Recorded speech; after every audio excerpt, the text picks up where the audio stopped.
Hello guys, David here and welcome back to another video. This should in theory be the penultimate video on the current setup. In case you hadn't realised by now, I've got a new PC on the way and I'm really rather excited. Anyway, this is going to be the second half season review of the Spurs save. I was even toying whether I'd do this, but it's not been too bad, so I thought I might as well jump in and show you guys what's going on and give a little extra video onto the channel. So yeah, it's going to be the penultimate video of the series as well, so I'm just going to finish off this season. Like I said, I've been using it to try and just kind of get my head around the game, get a bit of an idea as to what works, what doesn't, and things like that. And yeah, let's roll the intro. Let's get stuck in.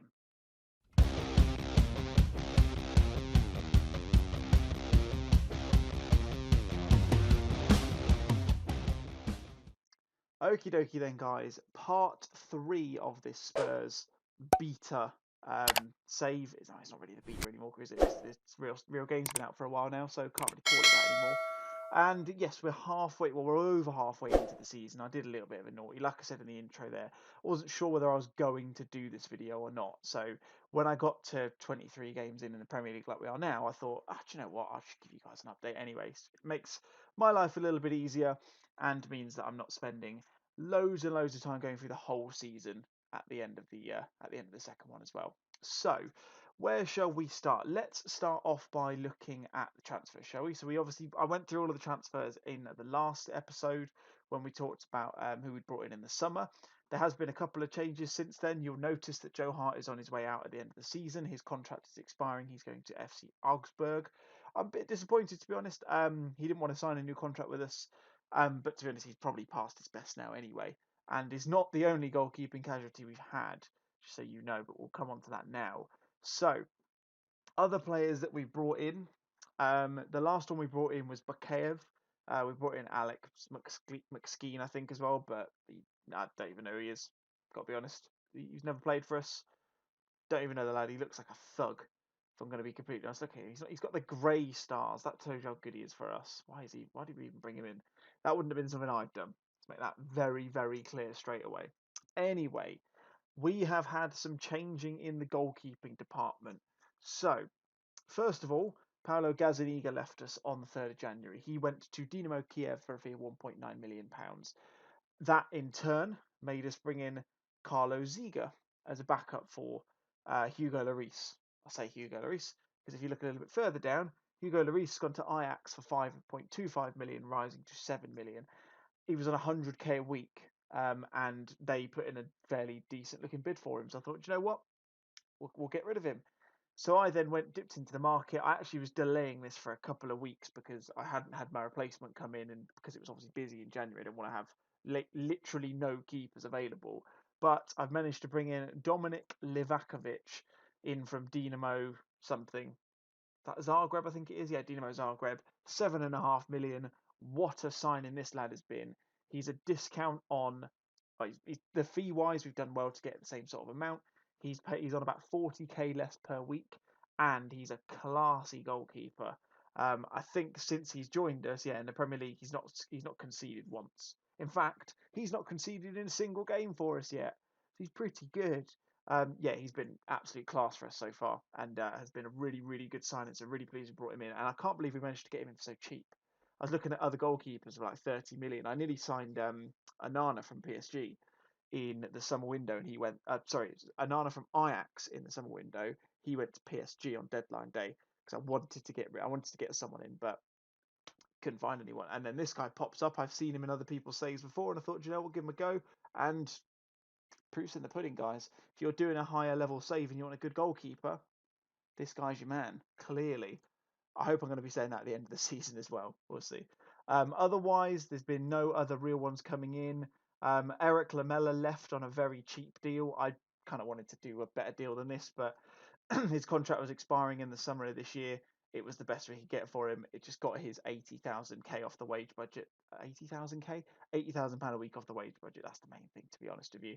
And we also brought in Amari Miller, who is a prospect who never looks as good as they're meant to, because that's what youth development is for. He's just fleshing out the youth product and the youth academy a little bit more. Speaking of which, there's a couple of decent looking players on there. So we've got Dane Scarlett's looking like he can probably do a job coming up in, well, probably by the end of the season, which is a bit annoying. Um, Oliver Skip, he's going out on loan again. Faustin and Lusana are there as well. We've got some other ones within the squad. To be honest, I've not taken too much of a look at this because there's no one really knocking on the door to a significant point. Sessegnon was probably the closest, but then he's not really played for us, and I'm going to be shipping him out on loan ideally. So yeah, not really massive amounts to talk about, to be completely honest with you. Not missed out on much. Anyway, right, let's move on to the schedule then. Let's go right back to the start of the year. So first things first, we won the Community Shield, but I'm pretty sure I told you that anyway, because I'm 99% sure I'd done that game before I recorded it. So we beat Arsenal 3-0 in that one. That was a lovely little result. We stuttered out of the gates a little bit, I've got to be honest. Draw against Leeds, loss against Crystal Palace, just about managed to get past Watford 3-2, and then drew against Aston Villa in our first 4 games. Wasn't particularly confident, got to be honest with you. We then had a decent game against Fulham. We won 3-0 there, with Dele Alli getting on the score sheet a couple of times, which is always nice to see. Absolutely battered Braga in the Europa League. I'll come back to the Europa League in a minute. And then carried on again. It fits and starts, probably the best way I'd describe it. See there, a loss to Leeds in the EFL Cup third round, which is a bit of a disappointment. Lost to Man City, that was a disappointing one as well, because we did play okay in that one, to be honest with you. We kept our form going in the Europa League, but again, you look at these, like there's a lot of draws and losses. Just a little bit, yeah, it didn't really get going very much, to be honest with you, until I would argue the West Ham game was probably the turning point, because we had a horrible 3-0 defeat against um, what they're called, Arsenal. That's the ones. Don't like them. Don't like to concern them as an actual team in real life. But yeah, we lost 3-0 to them. I threw bottles in that game, and we came back, and we've been pretty all right since. To be fair, came back massive win against West Ham, beat Stuttgart, Burnley, Braga. But Chelsea, we had a great game against them. We were 3-0 up in that game, if I remember correctly. Yeah, and we made that really difficult for ourselves. That was a scary one. Lost to Man United, but then beat Man City, Zoria, Southampton. It's been like, apart from the FA Cup third round defeat at home to Newcastle, away to Newcastle, who are now in the Championship, of course, we've been on fire. We've been absolutely pasting teams left, right, and centre. That also with in mind the fact that Harry Kane was out for 6 to 7 weeks as well, with a injury of some description, which was around about. I think it was around this sort of time. I think it was the Burnley Liverpool sort of time that he went out of that. Evan Nielsen stepped in, did a job. So did Son, Dele Alli. They've all been scoring. So yeah, we've got a lot of goal scorers all across the park, which is good stuff. Competitions wise, we're out of all the cups apart from the Europa League. So we got knocked out of the cup by Leeds, as I mentioned in the third round. We got knocked out in the third round by Newcastle. We're doing okay in the league now. Like I say, we've started to win some more games, which is good. Certainly not the disappointing halfway point that we had last year, which is good. We're still a little bit further away from the top spot than I would hope we'd be. I'd like to have thought with the changes we brought in, we'd be a little bit closer to fighting those kind of top 4 spaces than we are. We're still 6 points off there. Sorry, 4 points off rather. And then what are we, 16 points off of Liverpool at the top, but they have been pushing teams aside all season, to be fair. The good thing is we started to create a gap between us and the non-European spots, which is what we're after. So hopefully we can continue our form on, and hopefully by the end of the season, I can tell you we got into the Champions League again. That would be nice. Europa League wise, as you can see, we went through our group quite comfortably, apart from the draw against Stuttgart, which was a bit disappointing, but they did come second in the end. So I suppose not the absolute end of the world. We could have been the one who got the draw against Zoria, like Braga did. So not uh, what's the word? Silver linings and all that, swings and roundabouts. That's the one I was looking for. We don't know who we're getting yet, because although we didn't do this last year, which I thought was a bit weird, maybe it was because of COVID. I don't really know, to be honest. But we don't know who we've got yet, because we're going in at the second knockout round.